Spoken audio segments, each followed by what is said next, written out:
আসসালামু আলাইকুম কৃষক ভাই বোনেরা। এগ্রিনোভা বিডি চ্যানেলের পক্ষ থেকে সবাইকে স্বাগতম। ধান চারার বয়স যখন 25 থেকে 30 দিন হবে, তখন অবশ্যই এই দুইটি সার দিতে হবে।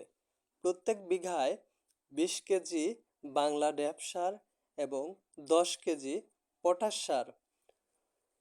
বাংলা ড্যাপ সার দিলে গাছ দ্রুত লম্বা ও সবুজ হবে এবং ধানের পাতা বড় বড় হবে। পটাশ সার দিলে গাছ মজবুত ও শক্ত হবে, বিভিন্ন ধরনের রোগ প্রতিরোধ ক্ষমতা বাড়বে।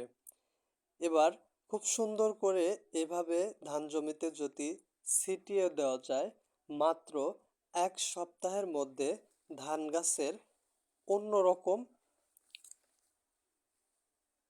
পরিবর্তন দেখতে পাবেন। ধান গাছের পাতাগুলো কত সুন্দর মোটা মোটা হয়েছে এবং বিভিন্ন ধরনের ঝড় বৃষ্টি আসলেও এই গাছ সহজে পড়ে যাবে না। এবং আসসালাম